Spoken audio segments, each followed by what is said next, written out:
What if the charm was just a mask? The wit, a distraction.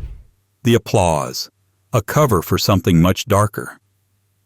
These 13 British legends lit up the screen, but behind the scenes, the stories weren't scripted, and the villains weren't always in costume. From courtroom scandals to reputations built on cruelty, this is the unsettling truth behind the spotlight. Because sometimes the most dangerous role is the one they played in real life. Before we dive in, make sure you're subscribed, especially if you like your history with a side of unsettling truth. Drop a comment below. Where are you watching from and what time is it right now? Midnight in Manchester? 3 a.m. in Toronto? Let's see who else is wide awake and wondering what fame is really worth. 1. Charlie Chaplin. In the silent shadows of early Hollywood, there was one man whose bowler hat, cane, and waddling stride made the world laugh, while his personal life left a much darker imprint. Charlie Chaplin, the man whose on-screen innocence defined the global image of comedy, spent his off-screen hours scripting something else entirely, a masterclass in how power, genius, and moral evasiveness could dress up as charm. He was already a global icon when, at the age of 35, he quietly arranged to marry 16-year-old Lita Gray in Mexico. Not in California, where the relationship could have risked legal exposure, but across the border, conveniently timed to preempt a growing scandal around their relationship. That wasn't a one-off. Chaplin had a pattern. He was drawn to very young women, often teenagers, whom he pursued, mentored, and then, almost inevitably, discarded. The studio publicity machine was tireless, painting him as misunderstood, romantic, maybe even tragic. What they didn't say, the girls were always the ones blamed, while Chaplin glided untouched on clouds of cinematic brilliance. His most public reckoning came in the form of the Joan Barry scandal. Paternity lawsuits, federal charges under the Mann Act, and media hysteria followed him like a second shadow.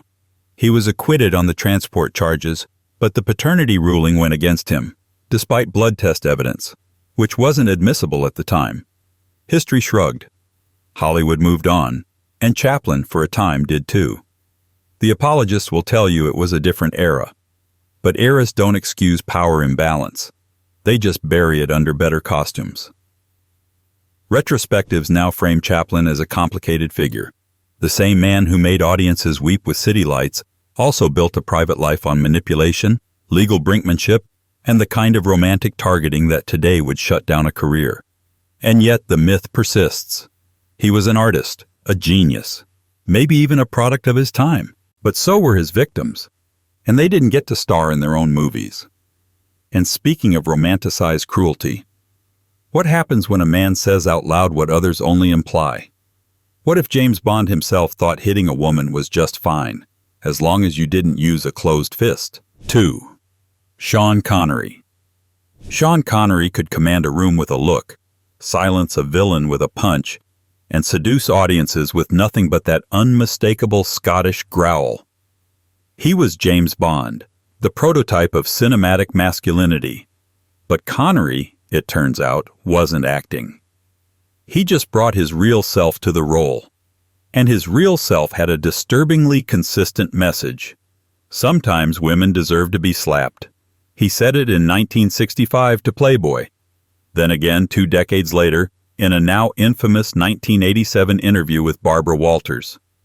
He stood by it, cool as ice, explaining there are situations where it's simply justified. He didn't flinch, didn't joke. This wasn't Bond being edgy. This was Sean Connery being Sean Connery. The public flinched for him. His defenders rushed in, calling him old-fashioned, misunderstood, provocative. But let's be honest, what's provocative about defending violence against women?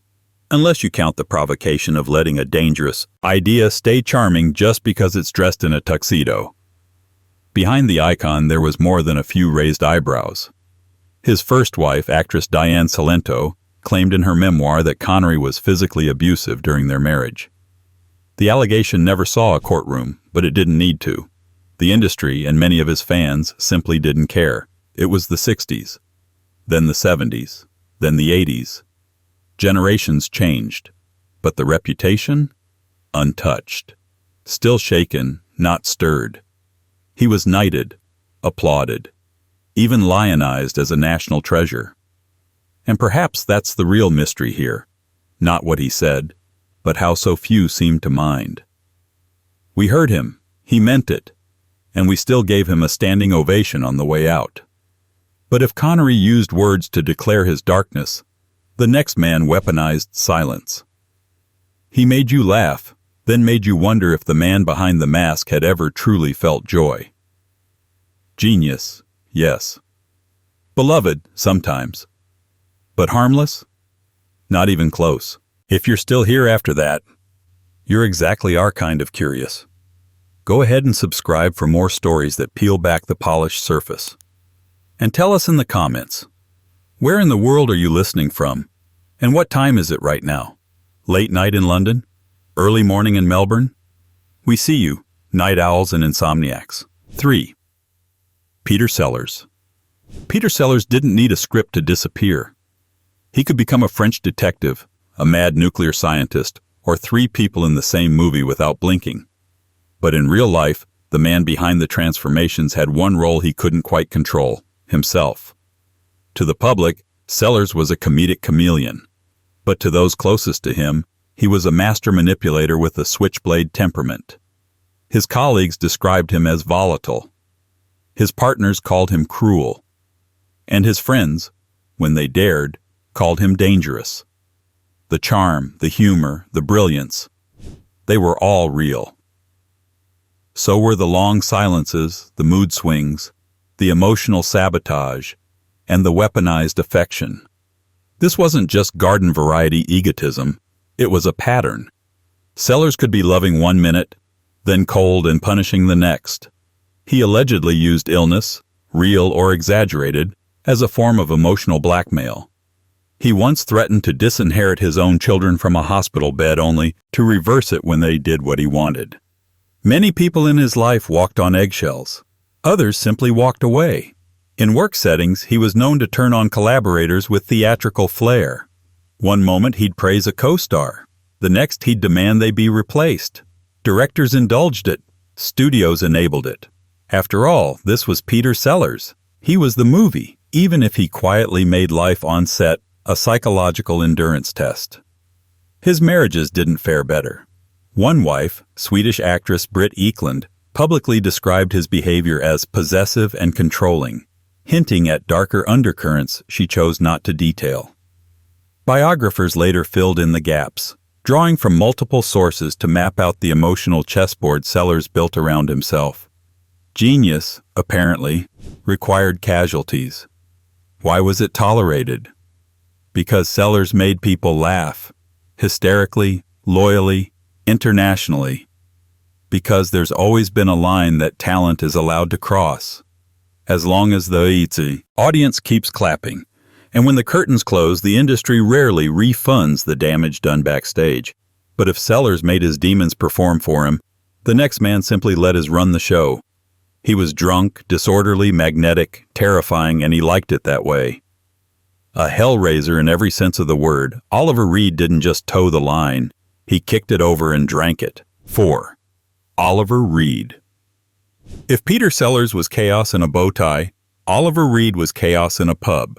Shirt unbuttoned, pint in hand, and someone probably backing away slowly. Reed was one of British cinema's great brooding presences, a man with the eyes of a storm and the behavior to match. His on-screen intensity was no act. Off-screen, he blurred the line between legend and liability, often violently. Reed built his entire persona around being unmanageable. But it wasn't just drunken bar fights or televised slurs. It was the way he treated volatility like currency, using it to intimidate, control, or enthrall, depending on the mood. He was arrested more than once. Public disturbances weren't accidents. They were symptoms of a man who saw the world as a stage for his rage. One infamous incident saw him jailed in the U.S.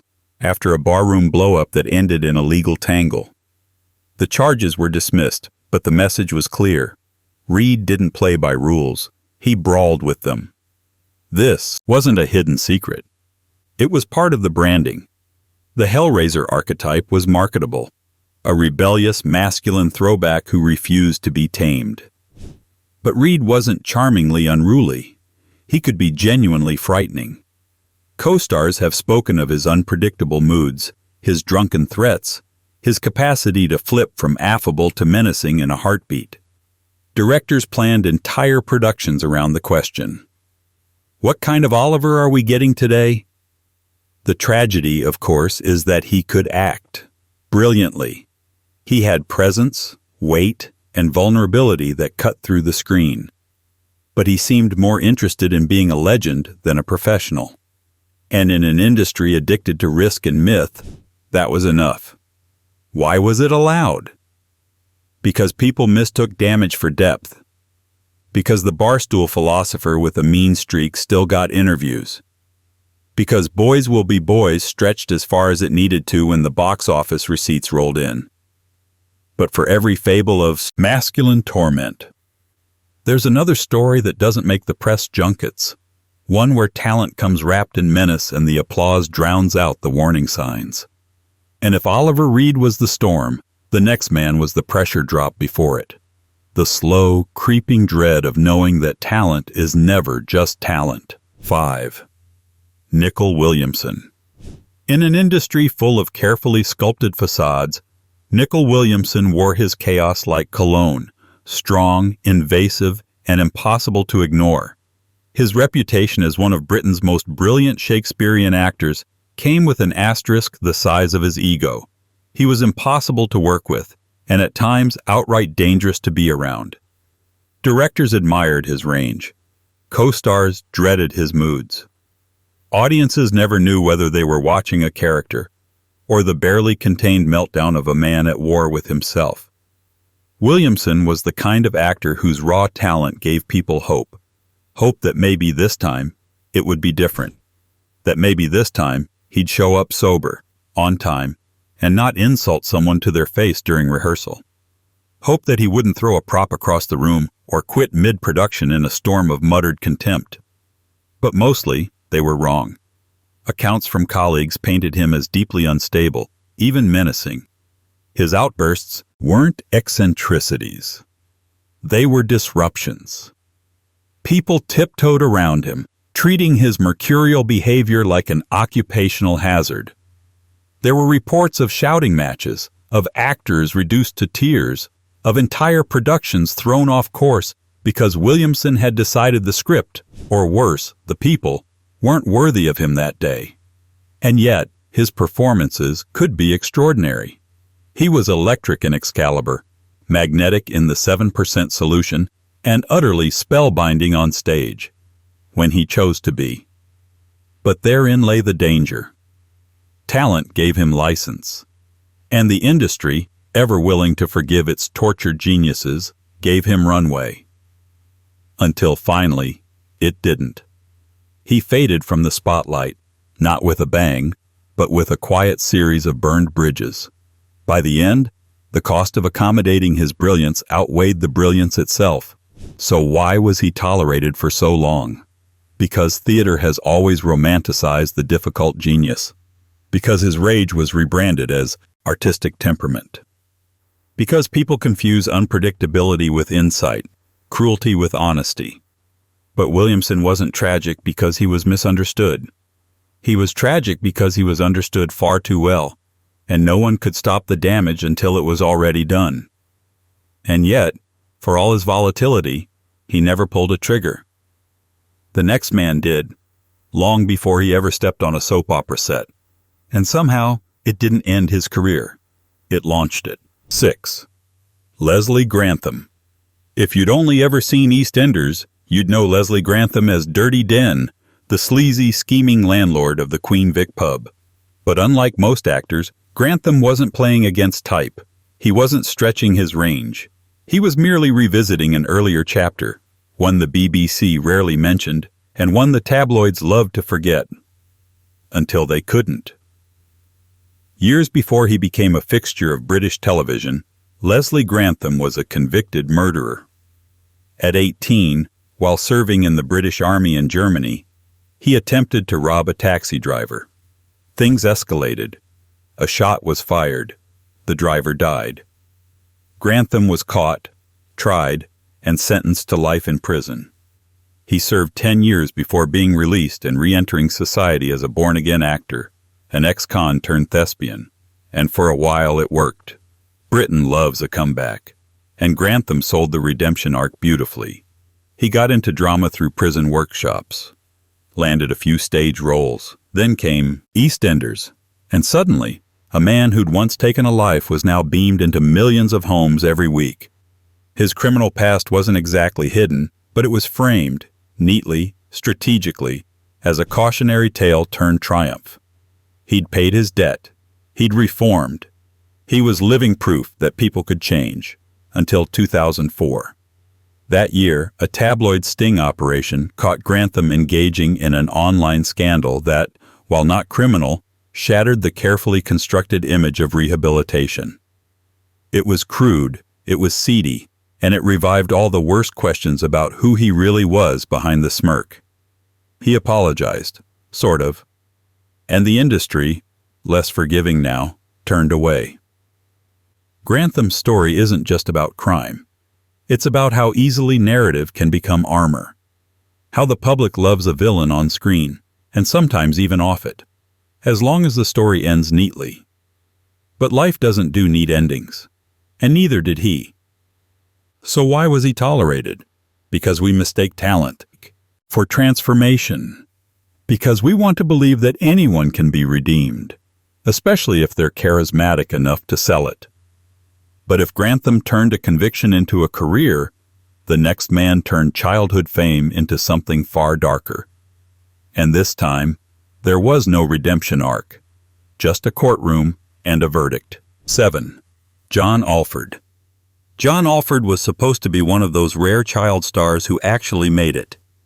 He had the kind of boyish charm that British audiences warmed to immediately, first in Grange Hill, then more notably in London's Burning, where he played the role of a young, promising firefighter with a heart of gold.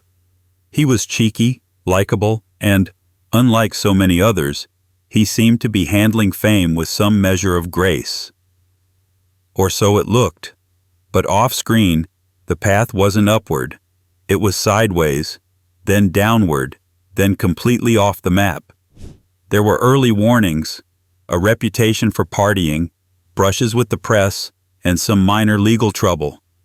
But it wasn't until years after his fame had cooled that the real story came into focus. And when it did, it wasn't a tabloid sting. It was the courts. In 2025, John Alford was found guilty of serious offenses involving underage victims. These weren't rumors. They weren't exaggerations. They were proven in court, testified to, adjudicated. The media coverage was swift but oddly subdued, perhaps because the name John Alford no longer carried the weight it once did, or perhaps because no one wanted to examine how a beloved child actor had crossed so many lines so quietly over so many years. The industry, for its part, reacted like it hadn't seen him in decades. His earlier fame was treated like a footnote, not a context. But there was context. Fame, especially when it strikes young, can distort everything. Boundaries, identity, accountability. And in Alford's case, it seemed to calcify into something much more dangerous. So why was he tolerated at the time of his stardom? Because his crimes came later, mostly post-fame. Because nostalgia has a way of building walls around our memories. Because audiences tend to remember the smile on the poster, not the court date on the headline. But Alford's story isn't just about downfall. It's about the long shadow cast by early celebrity and how it can hide a multitude of sins until it's too late. And speaking of shadows, the next figure didn't spiral after fame. He spiraled during it, fueled by charisma, excess, and a bottle. His name was Peter O'Toole, and his reputation was more than myth. It was lived loudly. 8. Peter O'Toole. Peter O'Toole looked like he belonged in a Greek epic. Angular face, razor wit, ocean eyes that always seemed slightly drunk on either poetry or whiskey, or both. To many, he was the ultimate tragic romantic, brilliant, disheveled, a Byronic relic who smoked on talk shows and made existentialism look stylish. But that tragic edge wasn't just aesthetic. It followed him through decades of theatrical glory and personal destruction, stitched into every headline and every sigh from those who worked beside him. O'Toole's drinking wasn't a habit. It was a persona. His brand of chaos was not as erratic as Nicol Williamson's, nor as hostile as Oliver Reed's, but it was no less toxic. He was, by all accounts, a man who could be both mesmerizing and menacing, sometimes in the same sentence. Biographers described him as someone with violence bubbling beneath, a ticking clock of charm and combustion. On set, directors prayed for the charismatic version. Off set, friends prepared for damage control. Unlike others on this list, O'Toole wasn't hiding anything. He made a spectacle of his flaws. In interviews, he waxed lyrical about drinking, about rebellion, about being the last of the real actors. He called himself a survivor. But what he survived most often was himself. He did have moments of clarity, health scares, comebacks. A late career resurgence that reminded people he was more than just a cautionary tale. But even in those moments, the myth was stronger than the man. The industry loved his excess as much as it feared it. His demons were made marketable, romanticized into bohemian struggle, forgiven because the talent was just that immense. And why was it tolerated? Because Peter O'Toole was box office gold, especially in an era where destructive genius was considered a cinematic virtue. Because critics wrote sonnets about his eyes while colleagues quietly cleaned up the mess behind the scenes, because he played Laurence, played of Arabia, with such conviction that no one wanted to believe the off-screen desert was even worse. But if O'Toole let his chaos peek out through a curtain of charisma, the next man on the list tore the curtain down altogether. He drank, he raged, and he made sure the whole world heard about it, even when it didn't want to. 9. Richard Burton. Richard Burton spoke like thunder wrapped in velvet. His voice could melt steel or start wars depending on the monologue. And for a time, he was the crown jewel of British acting, a working-class boy from Wales who conquered Shakespeare, Hollywood, and Elizabeth Taylor, in roughly that order. But behind the voice and the tuxedos and the world-famous love affair was a man permanently teetering on the edge of greatness, of collapse, and often of complete emotional ruin. Burton's drinking wasn't a secret. It was practically a co-star. Biographies and long-form profiles agree on one thing. Alcohol shadowed him through every performance, every interview, every marriage. It wasn't a vice. It was the rhythm of his life. And with it came volatility. According to people close to him, his moods shifted like weather fronts. Calm one minute, explosive the next. He could be generous, magnetic, devastatingly insightful. But when the temperature dropped, he could be cruel, cutting, and unreachable. His relationship with Elizabeth Taylor was a front-row seat to his inner chaos. Theirs was a love story carved into cinema history. Two beautiful people burning through marriages, diamonds, and hotel furniture in equal measure. But the drama wasn't scripted. The fights were legendary. The reconciliations, even more so. And always, hovering in the background, was the drinking. Friends and co-stars watched the cycle on repeat. The brilliance, the unraveling, the apologies, the encore. But Burton wasn't just difficult in love. On set, he could be acerbic, dismissive, even hostile. Directors tolerated it because, when he delivered, it was unforgettable. Yet many productions carried the scars of trying to manage his mercurial energy. There were scenes where the tension off camera rivaled what appeared on screen. And still, he kept getting hired. Because he was Richard Burton. Why was it all tolerated? Because genius still gets graded on a curve. Because fame makes volatility look poetic. Because the louder the myth, the softer the scrutiny. Burton remains, for many, a romantic figure. Tormented, misunderstood, doomed. But torment isn't an excuse. it's just a better tailor. And if Burton wore his damage like a designer coat, the next man wore his like armor. Sharp-edged, cold, and unapologetically elitist. He didn't need to self-destruct. He just made sure everyone around him wanted to. 10. Laurence Harvey. Laurence Harvey didn't explode like some of his contemporaries. He didn't stumble out of bars or throw punches at producers. Instead, he perfected the art of controlled detonation. Subtle, surgical, and just as devastating. If the rest of this list is crowded with chaos agents, Harvey was the still point in a storm, radiating disdain with every syllable and making sure you knew. He was smarter than you, and probably more important too.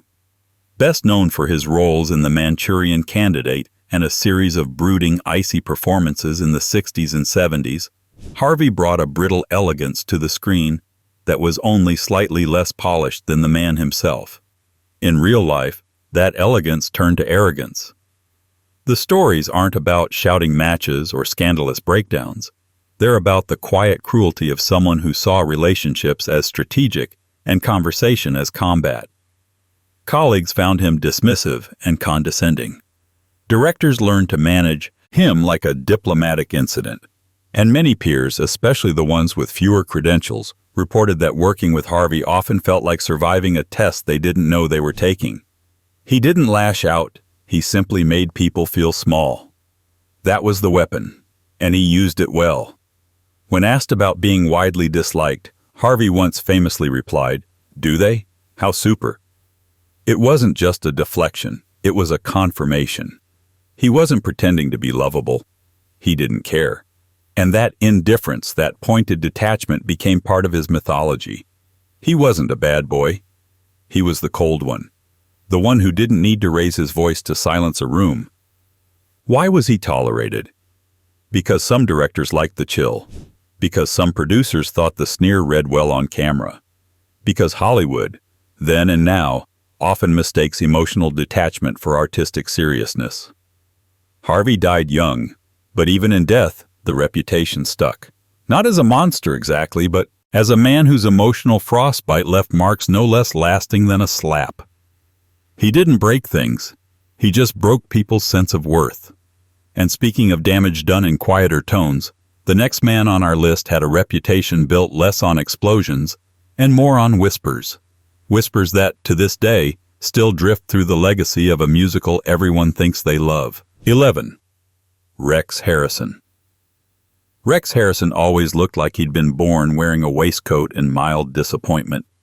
He was the quintessential mid-century gentleman actor, smooth, articulate, perpetually unimpressed, as if the entire world was a slightly messy room someone else should have cleaned. On screen, that worked beautifully. In My Fair Lady, he turned arrogance into music. In real life, that same arrogance reportedly curdled into something far less charming.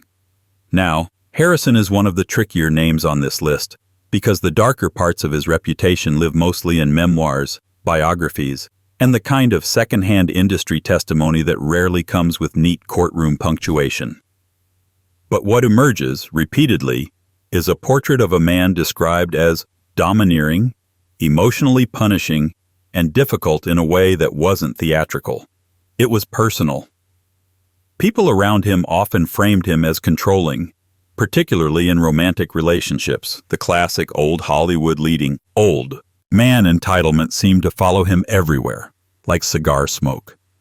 He was, by many accounts, the sort of person who expected the world to bend slightly in his direction, and when it didn't, he made sure someone paid for the inconvenience. Studios, of course, protected him. That was the arrangement. In the Golden Age, stars were assets, and assets weren't questioned too closely as long as the box office stayed obedient. Harrison's public image remained polished. Charming interviews, prestigious roles, awards. The private stories, coldness, cruelty, ego, were treated as background noise. Just another difficult genius. Just another man who was complicated. And that's the strange moral loophole Hollywood has always loved. If you're refined enough, your unpleasantness becomes temperament. If you speak well enough, your harshness becomes honesty. If you're famous enough, people start calling harm a personality quirk. So why include him at all? Because the repetition of these accounts across decades suggests something more than mere gossip. But also because he represents a specific kind of old-world cruelty. Not loud, not messy, not tabloid-friendly, just quietly corrosive. The kind that leaves no bruises on the headline, only dents in the people nearby. And if Harrison's darkness is the kind whispered behind closed doors, the next name on the list is something else entirely. A man whose harm wasn't hidden in private memoirs, but broadcast in broad comedic daylight, wrapped in a jaunty theme tune and a studio audience's laughter. 12. Benny Hill. Benny Hill was, for years, Britain's international export of mischievous comedy. Fast motion chases, cheeky grins, women sprinting away while saxophones screamed in the background. It was presented as harmless fun, the kind of slapstick nonsense you could watch with your tea and not think too hard about. The problem, of course, is that thinking too hard is exactly what ruins it. Hill's legacy is less about confirmed personal crimes and more about cultural damage, the kind that seeps into society so quietly people don't notice until decades later. His comedy often revolved around pursuit, humiliation, objectification, and the idea that unwanted attention was simply a joke with better lighting. The women were props. The man was the punchline, and the audience was trained, week after week, to laugh along. Some retrospectives argue that Benny Hill himself was shy, even lonely, and that the persona was exaggerated performance rather than confession, and that may be true. This is why his entry remains contested. The evidence is more about what he represented than what he was proven to have done privately. But representation matters. Comedy is not a vacuum. When millions of viewers absorb the same gag, women as targets, men as pursuers, it becomes part of the cultural wallpaper. It teaches. It normalizes. It makes certain behavior feel inevitable, even charming. And Hill's show was wildly successful. That's the real indictment. Not that one comedian made questionable jokes, but that an entire era embraced them as mainstream entertainment. Networks aired it. Sponsors paid for it. Audiences adored it. The machine kept rolling because it was easier to laugh than to ask what exactly was being laughed at. So why was it tolerated? Because it was just comedy. Because discomfort was dismissed as prudishness. Because the industry has always been very good at turning exploitation into entertainment, as long as it comes with a catchy tune. And that's the unsettling hook here. Sometimes the horrible isn't a single scandal. Sometimes it's 1,000 small laughs that add up to something rotten. And if Benny Hill represents the blurry line between performer and cultural harm, the final name on this list is a warning about something else entirely. About how easily the internet confuses a character with a human being, and how one wrong assumption can turn satire into accusation. 13. Warren Mitchell. Warren Mitchell was not his character, but the world kept forgetting that. Best known for playing Alf Garnett, the foul-mouthed, proudly ignorant, bigoted patriarch in Till Death Us Do Part, Mitchell spent much of his later life dodging accusations meant for someone who didn't actually exist. That was the irony and the tragedy. In becoming the face of Britain's most notorious fictional bigot, Mitchell found himself trapped inside a performance that outlived its script. But here's the catch. Warren Mitchell doesn't really belong on this list, not in the way the others do. His inclusion is more about how public misunderstanding can curdle into false accusations, and how celebrity personas, especially the satirical ones, can mutate into monsters in the public eye. Alf Garnett was designed as satire. The character was created to mock the entrenched racism, sexism, and small-mindedness of a certain generation. The joke wasn't supposed to be with Alf. It was supposed to be on him. But satire is a slippery thing. Many viewers, especially at the time, took Garnett at face value. They saw him not as a mirror, but as a mouthpiece. They cheered instead of cringing, and in doing so, they accidentally handed Warren Mitchell a legacy he didn't earn. Mitchell, by all reputable accounts, was nothing like the character he played. A highly educated man from a Jewish family, politically left-leaning, and a lifelong opponent of the very ideologies his character embodied, Mitchell found himself cast in cultural concrete. When people shouted at him in the street, they weren't quoting his lines, they were mistaking him for them. The satire had backfired. The performance had eclipsed the performer. There were no credible scandals in Mitchell's personal life, no court cases, no trail of damage to speak of, only the residue of playing a character too well. That's why including him here as a horrible person in real life would be not only inaccurate but unjust. In fact, his case serves as the inverse of the others. Not a performer who hid darkness behind a role, but a man misunderstood because of one. So why mention him at all? Because Warren Mitchell is a warning. A cautionary footnote in a landscape of genuine harm, showing how easily cultural confusion can warp reputations. Not every on-screen villain leaves a mark behind the scenes, but sometimes audiences do the marking for them.